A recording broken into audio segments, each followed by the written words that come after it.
The encounter of the Beckett estate was a world of marble, glass, and silence. It was the kind of silence money buys, the kind that stretches over acres of manicured lawns and guarded gates, where even the birds seemed to fly a little more carefully. Inside the grand hall, chandeliers shimmered, polished floors reflected the weight of wealth, and staff members moved with the quiet precision of people who had long ago learned to become invisible. Among them was Maya Williams, dressed in her black uniform with a white apron, her hair tied back neatly, her steps steady but always cautious. She had worked in houses before, small apartments, even a suburban home where the children had called her auntie, but nothing compared to the fortress that belonged to Richard Beckett, billionaire, widower, and one of the most feared men in New York's financial world. To Maya, he wasn't just her employer, he was a storm she never wanted to be caught in. She had survived this long by learning one rule: blend into the background. Speak little. Leave no trace. Just keep her head down and do the work. But that night, the house did not obey its own rule of silence. The gala had begun hours earlier, and the rooms were alive with the hum of power. Guests in glittering gowns and tuxedos filled the ballroom. Glasses of champagne in hand, their laughter sharp like glass. Deals were whispered between sips, reputations measured by who was seated where. To most, it was just another night of excess, but to Maya, weaving through the crowd with a tray of hors d'oeuvres, it felt like standing inside a theater where every spotlight burned hot, and she was the stagehand who must never be seen. She kept her eyes lowered, offering shrimp skewers and folded napkins, her mind already counting the minutes until the night would end. Then came the cry. It cut through the music like a blade, a sound so raw, so human, that the room faltered. A little girl, no more than 6, was screaming near the grand staircase, her small hands pressed to her ears, her face red, her body rocking in panic. Some guests turned uncomfortably away. Others whispered, annoyed that a child's breakdown had intruded on their polished evening. Staff members froze, unsure whether to intervene. Everyone knew the girl, Emily Beckett, Richard's only daughter. Since her mother's death, the child had rarely spoken.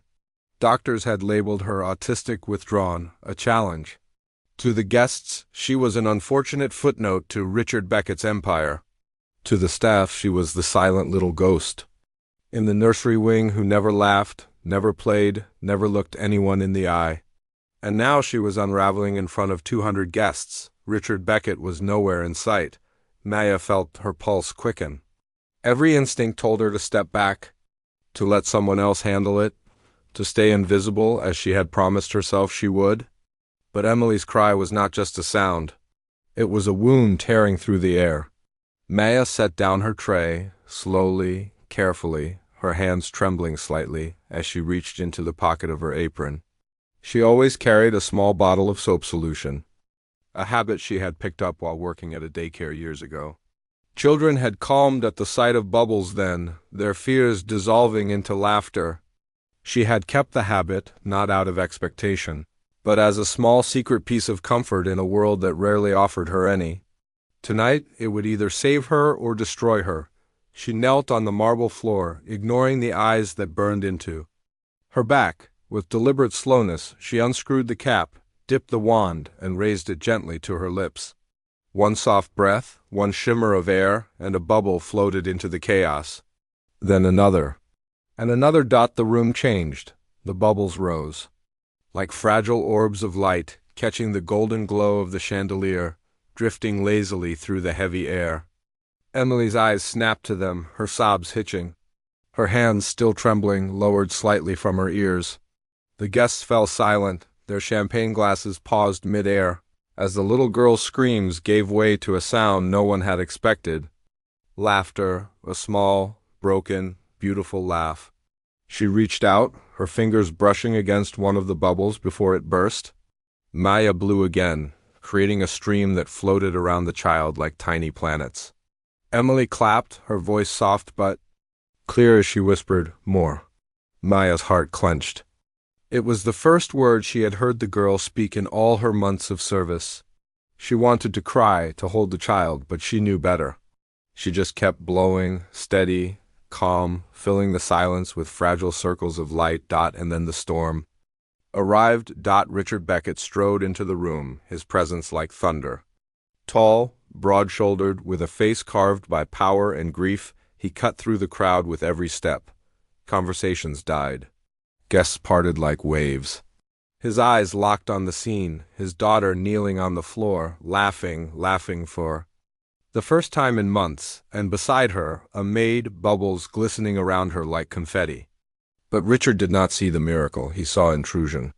He saw a line crossed. His voice boomed, low and dangerous. "What the hell are you doing? Who told you you could touch my daughter?" The room froze. Maya's breath caught in her throat. She opened her mouth to explain, but the words stuck. She never got the chance. Richard's hand came down fast, a crack echoing across the marble as it struck her cheek. The sound of it made glasses tremble on trays. A woman gasped. Somewhere, a glass dropped and shattered. Maya staggered back, hand to her face, heat and humiliation burning her skin. She had been slapped before, life had not spared her, but never here. Never in front of so many eyes, never in the middle of such grandeur. For a moment she thought she would collapse under the weight of the silence pressing in from every corner of the room. Her dignity screamed to flee, but her feet refused to move, and then came the voice that broke everything. "Daddy!" It was shrill, sharp, desperate, the child's voice. Emily was on her feet, her tiny fists clenched, her face red with fury. "Don't hurt her! Don't send her away!" She screamed, her voice cracking but clear. Gasps rippled through the crowd. This was a child who hadn't spoken a sentence in nearly a year. Now she was shouting, crying, begging for the maid. She ran to Maya, wrapping her arms around her waist, burying her face into the apron that still smelled faintly of soap. "She makes the bubbles. I like her. Please." Richard froze. His daughter's words seemed to stun him as much as the crowd. His hand, still raised slightly, trembled before lowering slowly to his side. For a moment he looked almost human, almost broken, as if the foundation of his world had cracked. But power returns quickly to those who are used to wielding it. His jaw tightened, his face hardened, and with one swift motion he pulled Emily into his arms. She kicked, screamed, sobbed against his chest, clawing to reach back for Maya. "You're fired," Richard said flatly, his voice like ice. "Get your things, now." The words hit harder than the slap. Maya's throat tightened, but she said nothing. Years of silence had taught her when to disappear. She pried Emily's fingers from her apron gently, ignoring the child's cries of "No, Daddy, no." Her legs moved on instinct, carrying her through the crowd of glittering gowns and cold eyes, each step heavier than the last. Not one person spoke for her, not one dared. By the time she reached the servants' quarters, her hands shook so badly she could barely pack her small suitcase. The house was still buzzing upstairs, but down here, in the narrow hallways that smelled of bleach and dust, it was as silent as a grave. That night, as the staff cleaned the last of the shattered glass from the ballroom, Emily's cries echoed through the estate long past midnight. The nanny tried melatonin, lullabies, even threats, but nothing worked. The girl clutched the bubble wand Maya had left behind, whispering between sobs, "Bubbles, I want Maya." And in his study, Richard Beckett sat alone, the wand resting on his desk like an accusation. He had built empires, crushed rivals, silenced critics. Yet here he was, powerless before a child's broken heart and the ghost of a maid he had just cast into the night. The rift morning did not come gently to the Beckett estate. It dragged itself over the horizon like a reluctant witness, smearing pale light across the tall windows and gilded frames, spilling into rooms that still carried the echo of last night's humiliation. For Maya, there was no morning at all, not in the way it was meant to be. She sat on a worn bench at a subway platform in the Bronx, her small suitcase at her feet, her uniform folded neatly inside as though packing it tightly might contain the sting of everything that had happened. Her cheek still throbbed where his hand had struck, though the pain had dulled into something heavier, a kind of ache that lived not in skin but in memory. She told herself it didn't matter that she had survived worse, that she had been invisible before and could become invisible again. But the truth she couldn't shake was the voice of a little girl who had cried for her, screamed for her, defended her in a room full of people who did nothing. That voice had carved itself into her chest, echoing with every breath in the mansion. However, silence was not a friend. Silence was war. Emily had not stopped crying since Maya's departure. The girl had screamed through the night, fought off the nanny's hands, clawed her way out of blankets, thrown pillows at the walls until her voice had gone hoarse. At one point she had curled in the corner of her room, whispering bubbles, over and over, clutching the wand as though it were the only tether to safety she had left. The nanny, exhausted and defeated, sat slumped in a chair by dawn, muttering to herself that she wasn't paid enough to endure this. Upstairs in his study, Richard Beckett stood near the wide window, the city skyline a jagged horizon in the distance. He hadn't slept. He had told himself last night that he was right, that boundaries had been crossed, that no staff member should overstep. But the sound of Emily's scream replayed itself in his mind. Don't hurt her. Don't. Send her away. And no matter how many times he tried to drown it out with logic, it clawed back into his thoughts like truth refusing to be silenced. By mid-morning, his phone rang. The child psychologist's office, cool and professional, left a message saying their schedule was full for weeks. A new therapist, recommended by another wealthy friend, would not be available until next month. His options, despite his wealth, narrowed to nothing. Emily had refused food. She had refused sleep. The staff tiptoed through the halls, pretending not to notice the breakdown unraveling upstairs. And in the center of it all sat the wand on his desk, cheap plastic, sticky with the faint scent of soap. He stared at it as though it mocked him. He thought of his wife, Grace, and the way she used to hum lullabies to Emily at night. He thought of the promise he had made to protect his daughter and the quiet ways he was failing. For the first time in years, Richard Beckett felt powerless. Maya, meanwhile, tried to convince herself she had left it all behind. She sat in her cousin's cramped apartment, the sound of the city leaking through thin walls, her uniform still folded neatly in her suitcase as though it belonged to another life. Her cousin pressed a cool compress against her cheek and muttered angrily about men with too much money and too little humanity. Maya barely responded. She was not used to being defended. She had lived most of her life carrying humiliation quietly, absorbing pain until it became part of her skin.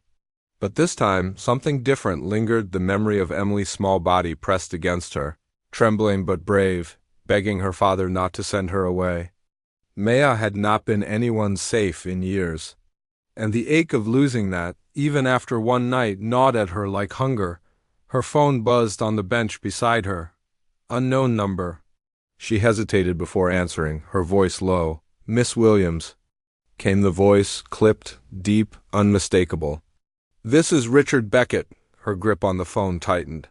Silence stretched. I may have overreacted last night, he said finally, the words forced as though dragged from him against his will.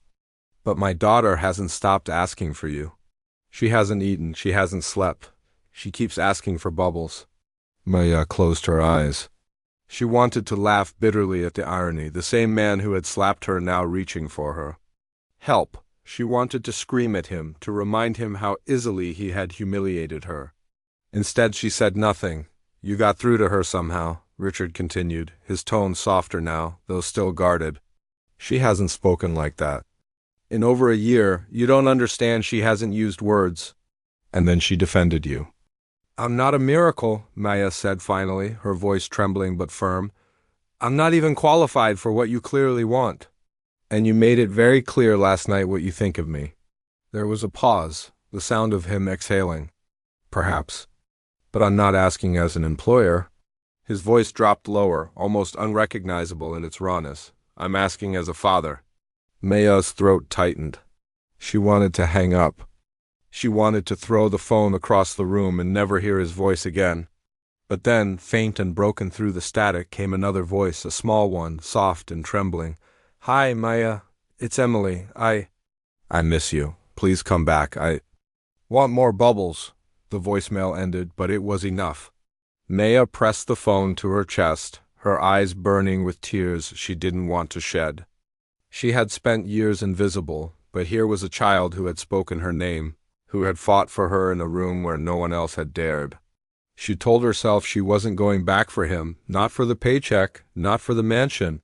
She would go back for Emily, and this time she would set boundaries. That evening, as the sun dipped low and the estate glowed with the false warmth of golden hour, Maya returned. Luther, the old driver, greeted her at the gate with a knowing smile. "Told you she'd call you back," he murmured as he opened the car door. Maya gave a faint smile in return. "I'm not here for him," she whispered. Luther tipped his cap. "Neither was I. Some people just call something out of you." The grand foyer loomed before her, heavy with memory. She walked past the chandelier, past the polished marble where humiliation had struck her cheek, past the silence of staff who watched but said nothing. Upstairs, Emily waited in her room, sitting cross-legged on the floor, her stuffed rabbit at her side, the bubble wand lying next to her like an abandoned crown. When Maya entered, the girl's head jerked up, her small face lit with a smile that broke something inside Maya's chest. "You called me," Maya said softly, kneeling on the carpet. Emily nodded. Her fingers reached out, wrapping tightly around Maya's. "I missed you." Maya pulled a small bottle from her pocket, the familiar glint of bubbles catching the last slant of sunlight.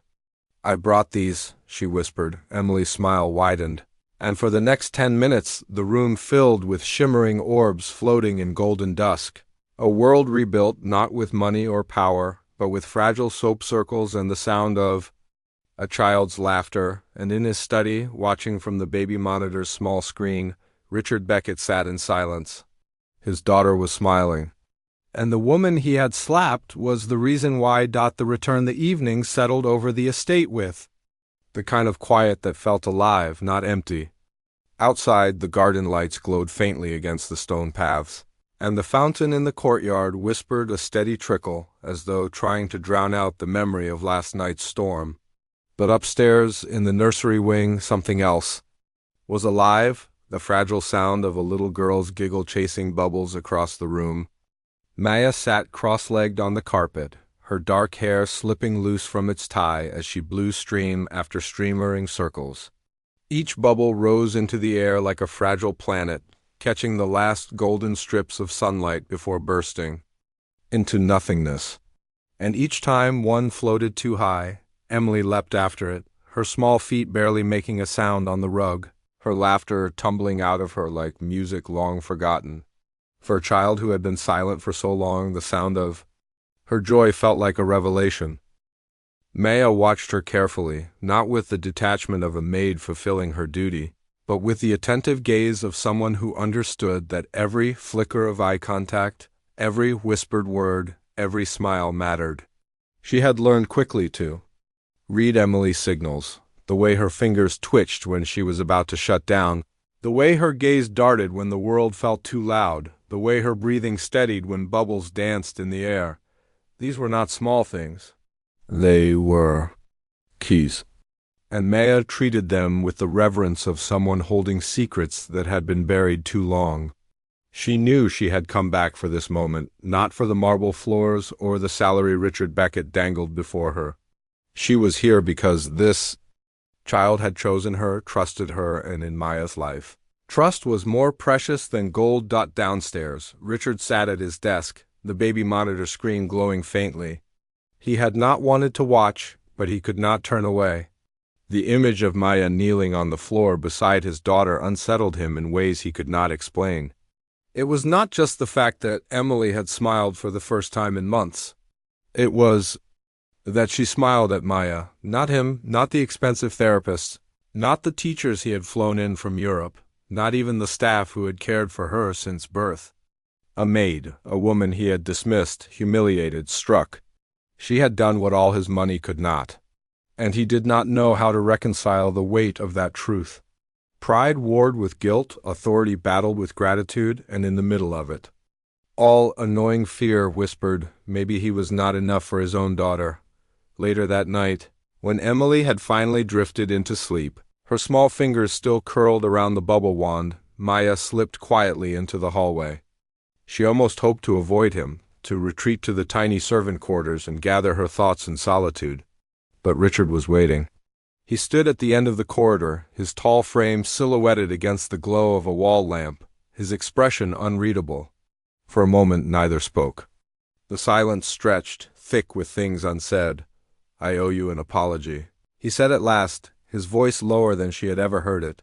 Maya stopped in her tracks, her chin lifting slightly. "You do," his jaw tightened. He was not used to being challenged, especially not by someone like her. But her bluntness disarmed him more than any polite dismissal could have. He nodded once. "What happened the other night?" "It was inexcusable. Yes," she cut in softly but firmly. "It was—" For a moment his composure slipped. He looked almost taken aback by her refusal to soften the truth. But then he exhaled, his shoulders sinking slightly. "I've already spoken to HR. Your employment will change. You'll have full autonomy regarding Emily's care, defined hours, authority over her schedule. No one interferes unless you approve, and I've doubled your pay." Maya folded her arms, her gaze steady. "I didn't come back for a raise." "I know," he admitted, his voice quieter now, almost hesitant. "That's why I trust you." She narrowed her eyes slightly, suspicion cutting through her exhaustion. "You don't even know me, Mr. Beckett." "No," he said, lowering his gaze briefly, "but my daughter does. And that counts for more than anything I could measure." The honesty in his tone startled her. For a long moment neither spoke. Finally, Maya's voice softened. "If I stay, it's for Emily, only her. I want access to her records, medical, therapy, school. I want honesty, no more secrets. No more pretending she's fine just for appearances." He nodded slowly. "Done, whatever you need." "And no more outbursts," Maya added, her eyes steady on his. "Not at me." "Not in front of her." His silence stretched, heavier than before. At last he swallowed hard. "That won't happen." Again, she didn't fully believe him. But she believed in Emily, and for now, that was enough. She nodded once, then turned and walked away, her steps echoing down the hallway. He watched her go, his thoughts a storm of regret and reluctant admiration. The next morning, Maya was up before the rest of the staff, notebook in hand, scribbling observations she had made the night before. Emily's sleeping patterns, her aversion to sudden light, her tendency to hum softly when nervous, her immediate calming at the sight of bubbles. These weren't random quirks, they were patterns, and patterns, Maya knew, were maps. They could guide her into Emily's quiet world if only she was patient enough to follow. When she entered the nursery, Emily was already awake, sitting cross-legged on the floor with colored cards spread around her in a perfect circle. Blue, yellow, green, red. "Morning," Maya said softly. Emily didn't reply at first. Then, in a small whisper, she said, "Safe colors." Maya froze. It was the first unprompted sentence since the night of the gala. She crouched down slowly, her eyes meeting the child's. "Why safe?" she asked gently. "Blue is sky, green is trees. Yellow is sun. Red is stop," Emily murmured, her small fingers tapping each card. A quiet smile tugged at Maya's lips. "I like that." She pulled out the bubble wand. "Want to start the day with these?" Emily nodded eagerly, her eyes brighter than they had been in months. As the bubbles floated into the soft morning light, Maya felt her chest loosen. The child was not unreachable. She was simply waiting for someone to listen differently. Downstairs, Richard watched the monitor again. This time, however, he did not see a maid. He saw the only person his daughter had chosen, and he began to wonder whether, for the first time in his life, he needed to learn how to follow instead of lead. The stormed Beckett estate no longer felt like a fortress of marble and silence. In the weeks that followed Maya's return, something shifted, subtle at first, then undeniable. Laughter began to slip through the cracks, not the shallow laughter of cocktail guests or boardroom victories, but the bright, unpolished laughter of a child rediscovering joy. Staff members whispered in the hallways about how Emily no longer hid in corners, how she followed Maya like a shadow, clutching her hand during thunderstorms.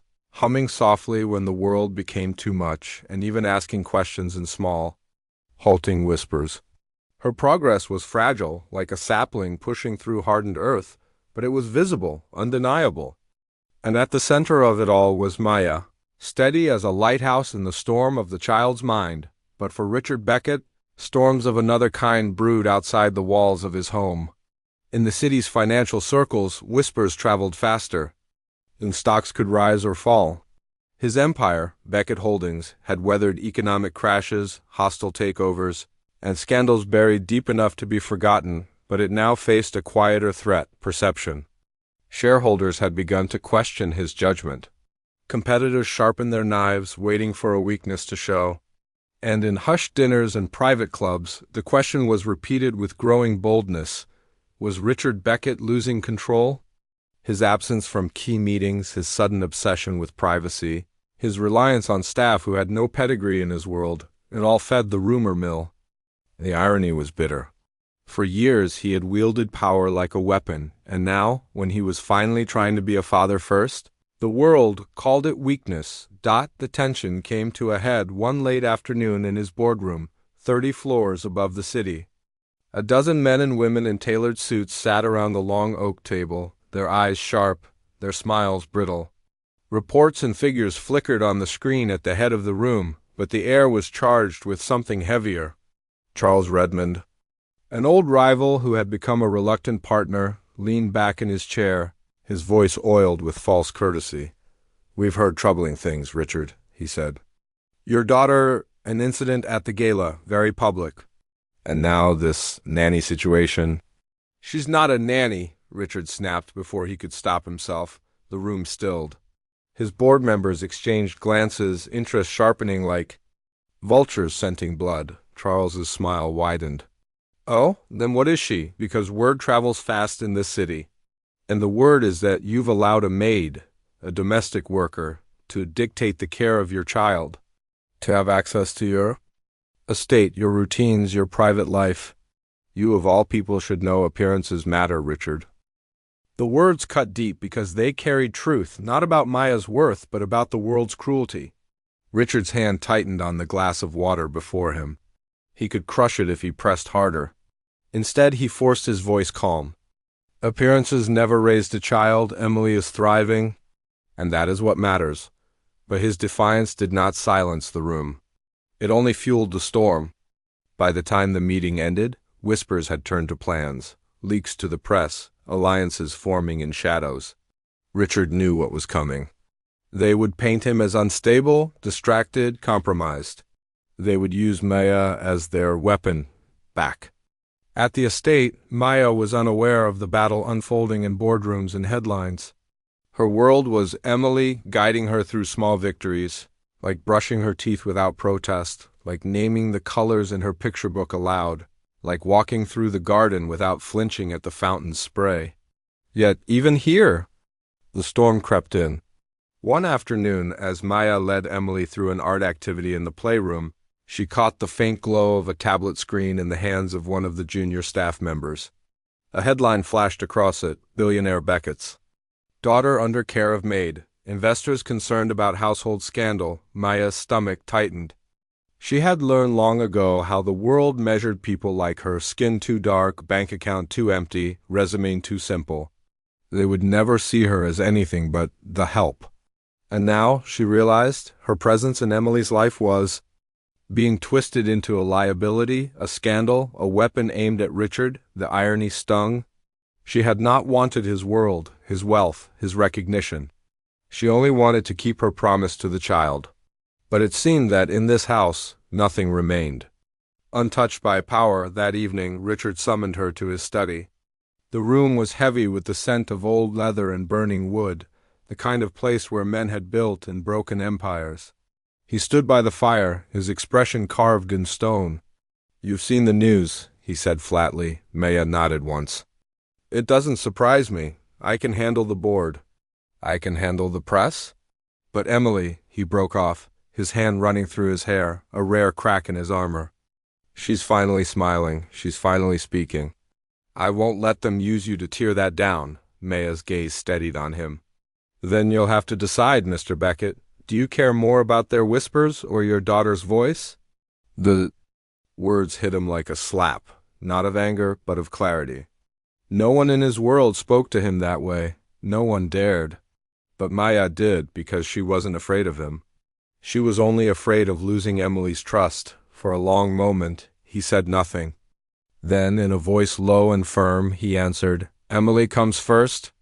And yet, storms are not so easily dismissed. 2 nights later, as the estate prepared for another charity event, the media descended. Cameras flashed at the gates, microphones waved. Headlines blared questions about the mysterious maid who had become the shadow mother of Richard Beckett's child. Inside, staff scrambled, guests whispered, and tension crackled in the air like an approaching thunderstorm. Upstairs, Emily clung to Maya's hand, her eyes wide and fearful. "Too loud," she whispered, burying her face against Maya's arm. Maya knelt, cupping the child's cheeks gently. "Can we stay together?" she said softly. "No matter how loud it gets?" And in that moment, Maya realized something she had tried to ignore. Storms would come. No matter how hard she tried to shield Emily, the world outside these walls was hungry, cruel, and unforgiving. But perhaps that was why she had been called into this child's life, not to erase the storm, but to be the calm within it. Downstairs, Richard Beckett faced the flashing cameras with the fury of a man unaccustomed to bending. But when asked about the woman by his daughter's side, he did not deny her. He did not call her help. Instead, his words shocked everyone. "She is the reason my daughter laughs again. That's all anyone needs to know." The storm roared louder in response. The truth uncovered. The storm that had begun in whispers and headlines soon seeped into the very bones of the Beckett estate. For all its grandeur, the mansion now felt like a fortress under siege. Security doubled at the gates. Staff walked as if their shoes carried secrets too heavy to drop. And Richard's phone never seemed to stop vibrating with calls from lawyers, investors, and publicists. Yet amid the chaos, Maya and Emily built their own quiet world upstairs. A world of puzzles and soft music, of whispered stories and shimmering bubbles. For Emily, that world was safety. For Maya, it was purpose. But even safety can be fragile. When the foundations beneath it begin to crack, one afternoon, while tidying Emily's nursery, Maya discovered a box pushed deep into the back of the closet. It was an old cedar chest, worn around the edges, its brass latch dulled with age. Something about it tugged at her instincts, and though she hesitated, a small part of her whispered that secrets left in the dark often have a way of poisoning the air around them. She opened it gently, and inside lay a collection of journals, sketchbooks, and photographs. The scent of lavender drifted faintly upward, as though the chest itself had preserved the ghost of its owner. Grace Beckett. Emily's late mother. Maya lifted one of the journals, its leather cover soft from use, its pages filled with neat handwriting that seemed to flow with both discipline and heart. She skimmed the passage at random, her eyes catching on words that sent a chill through her. "Richard doesn't understand. Money won't heal Emily. She needs patience, presence, love. I fear he's drowning himself in power because he's afraid to be still with her." Maya closed the book quickly, her chest tightening. It was not her place to pry into a dead woman's thoughts, and yet something about those words clung. To her, they were not merely private musings. They were warnings. Later that evening, Emily toddled over to the chest, her small hands patting the lid. "Mommy's box," she whispered, her voice soft but certain. Maya froze. It was the first time Emily had spoken about her mother without prompting. "Mommy drawed pictures." She pulled one of the sketchbooks out herself, flipping through it with careful fingers. The pages revealed delicate sketches, trees, gardens, portraits of Emily as a baby, even outlines of the estate's rooms. But tucked between them, Maya noticed something else, a folder labeled simply Foundation. Inside were notes, diagrams, and a proposal for a children's center, therapy programs, sensory rooms, community outreach, all under the name of Grace Beckett. It was clear she had dreamed of creating a haven not just for Emily, but for other children like her. A dream that, judging by the dust on the folder, had never come to life, Maya felt a sharp ache as she realized what these papers meant. Grace had seen Emily's needs long before anyone else. She had planned for a future Richard had either ignored or buried. And if the board, the press, or the public learned of these dreams now, they would not see love, they would see leverage. They would use Grace's legacy to paint Richard as negligent, uncaring, a father who had abandoned his wife's vision. Maya's hands trembled as she placed everything back carefully, locking the chest once more. She told herself she was protecting Emily by keeping the discovery quiet. But in her heart, she knew secrets rarely stayed hidden for long. Meanwhile, Richard's battles grew fiercer. In boardrooms, Charles Redmond's influence spread like wildfire, his voice dripping with feigned concern. "It's not about your daughter, Richard," he told the shareholders. "It's about your judgment. If you can't manage your household, how can you manage a multi-billion-dollar empire?" Investors nodded, journalists circled like sharks, and one damning headline after another painted Richard not as a titan, but as a man unraveling. At home, Richard grew sharper, his patience thinner.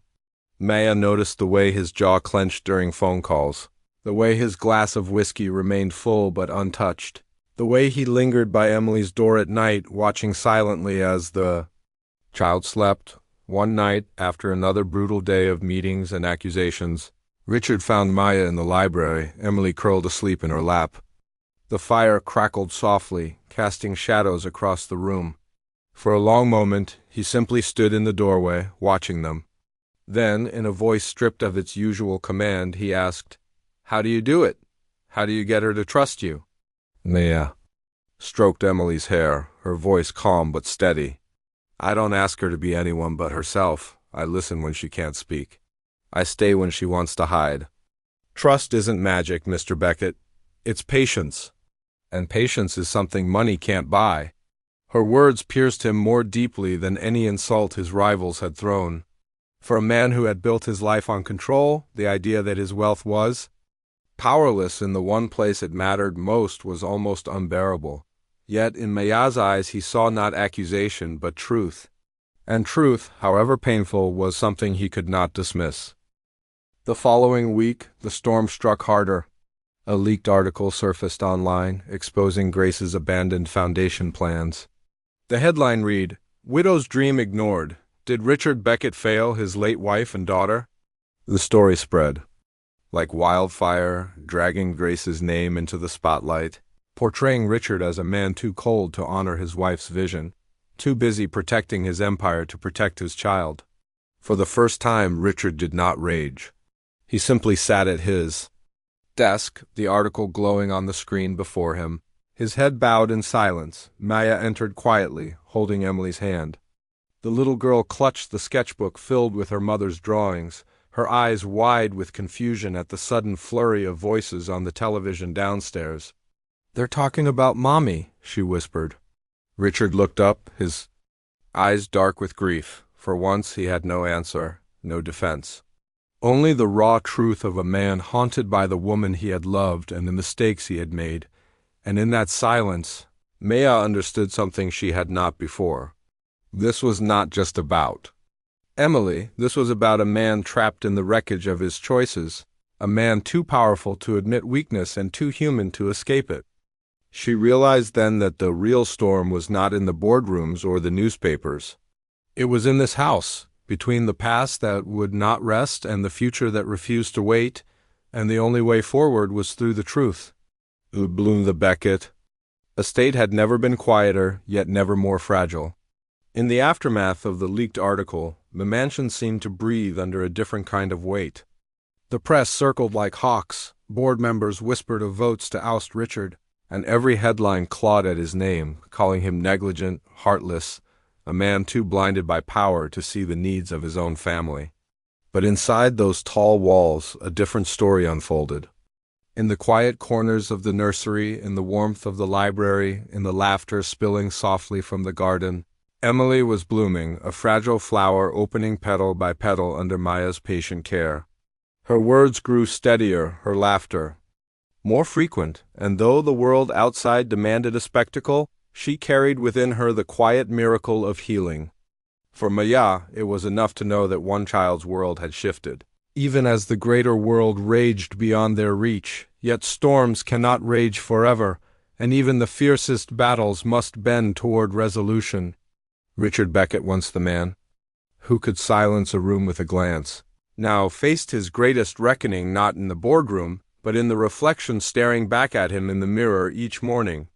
The man in the glass looked older, wearier, but also stripped of illusions. For years he had believed that empire was legacy, that control was safety, that wealth was love translated into marble and glass. But as he watched his daughter trace bubbles in the air with her small fingers, as he watched Maya coax laughter where silence once lived, he realized legacy was not measured in skyscrapers or stocks. Legacy was laughter, legacy was trust.